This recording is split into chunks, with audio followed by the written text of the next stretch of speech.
Hello all of you, welcome to my channel Agastya Tutorial.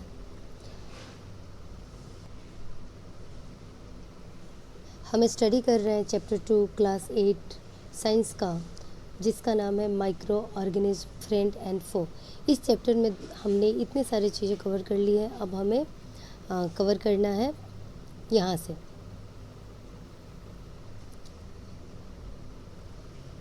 जो है table 2.1 और जिसका हेडिंग है सम कॉमन ह्यूमन डिजीज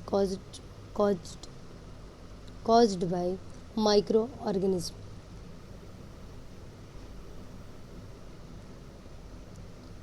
बहुत सारे टेबल बना दिए गए हैं। एक में है ह्यूमन डिजीज, सामने में उसके किससे होता है, कैसे ट्रांसमिट होता है और कैसे प्रिवेंट किया जाएगा। तो इसमें लिखा है कि ट्यूबरक्लोसिस जो होता है वो बैक्टीरिया से होता है और इसका ट्रांसमिशन ऑफ मोड क्या है, एयर। उसी तरीके से मीसल्स जो है वो वायरस से होता है, इसका भी ट्रांसमिशन मोड है एयर। चिकन पॉक्स वायरस से होता है, वो होता है, इसका जो ट्रांसमिशन मोड है वो है एयर या किसी के कांटेक्ट में जब हम आएंगे तब होगा। और पोलियो जो है वो भी वायरस से होता है और इसका ट्रांसमिशन मोड है एयर और वाटर, यानी कि कॉन्टेनिया में अगर हम लेंगे हम जो पोलियो से इन्फेक्टेड है तो हमें पोलियो हो जाएगा।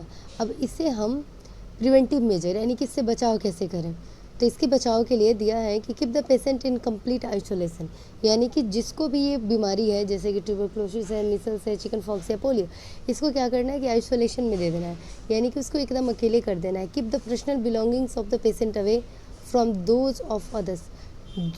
उस पेशेंट के जितने भी पर्सनल बिलोंगिंग्स हैं, यानी कि रोज़मर्रा की जितनी चीज़ें हैं या जो उसे खाना पीना पहनना बेड जो भी है उसको क्या कर देंगे, दूसरे लोगों से हम अलग कर देंगे उसको। और vaccination to be given at suitable age, और अगर उस चीज़ का वैक्सीनेशन है जैसे कि ट्यूबरक्लोसिस का हो गया, मिसल्स का हो गया, चिकन पॉक्स, पोलियो का, अगर इस सब का वैक्सीनेशन है तो उसे सुटेबल एज पे हम उस पेशेंट को प्रोवाइड करा देंगे। जब वो बच्चा होगा या फिर आने वाले जनरेशन को हम प्रोवाइड कराएंगे तो आगे उनके होने के चांसेस फ्यूचर में कम रहेंगे। अब आते हैं कॉलरा और टाइफाइड पे। तो कॉलरा जो होता है बैक्टीरिया से होता है, टाइफाइड भी बैक्टीरिया से ही होता है। तो जो कॉलरा होता है वो होता है वाटर या फूड से, जो प्रदूषित खाना है या पानी है वहाँ से, और जो टाइफाइड होता है वो खाली पानी से होता है। अब इसको कैसे ठीक करेंगे, तो इसको ठीक करने के लिए इसको प्रिवेंट करने के लिए हम क्या करेंगे कि मेंटेन पर्सनल हाइजीन, हम साफ़ सफाई का ख्याल रखेंगे एंड गुड सैनिटरी हैबिट, और साफ़ सफाई की अच्छी आदतों को हम अपने अंदर समाहित करेंगे। Consume properly cooked food and boiled drinking water, जब भी हम खाना खाएंगे तो जो अच्छी तरीके से पका हुआ खाना है वो खाएंगे, और पानी जो पीना है वो पानी बॉयल करके पीना है। और इसका भी अगर वैक्सीनेशन अवेलेबल है तो छोटे बच्चे जो हैं उनको वैक्सीन अगर कर दिया जाता है तो वो फ्यूचर में उनको इस बीमारी के होने की संभावना कम होती है। या फिर एडल्ट का भी वैक्सीनेशन अगर है तो उसको भी ले लेना चाहिए। अब आते हैं हेपेटाइटिस ए पे। जो हेपेटाइटिस ए है वह वायरस से होता है और ये पानी के थ्रू होता है, और इसको से बचने के लिए हमें जो पानी है उसे बॉइल्ड करके पीना चाहिए, और इसमें भी वैक्सीनेशन काम आता है।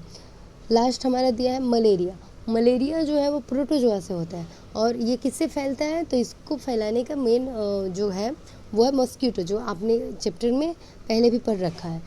और इसको से बचाव के लिए हम क्या करेंगे, यूज़ मॉस्किटो नेट, मच्छरदानी का यूज करेंगे, and insecticides and control breeding of mosquito by not allowing water to collect in the surroundings.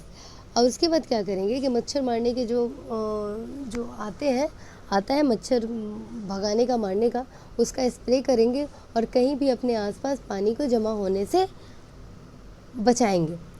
तो ये सारे कुछ बीमारियों के नाम रहे, कैसे फैलते हैं वो रहे, इसका ट्रांसमिशन मोड और कैसे प्रिवेंट करें ये रहा।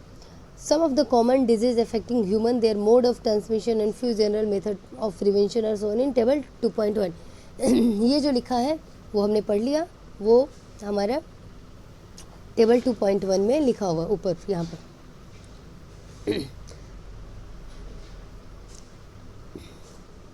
अब देखते हैं कि disease causing micro organism in animal.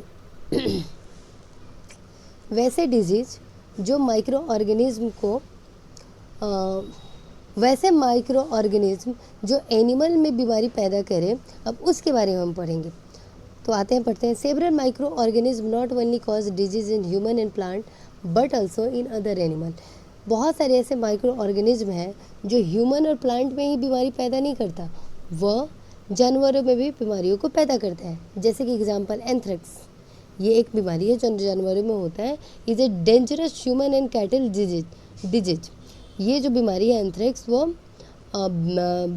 जो है वो जानवर और एनिमल दोनों में होता है, और ये बैक्टीरियम के द्वारा होता है।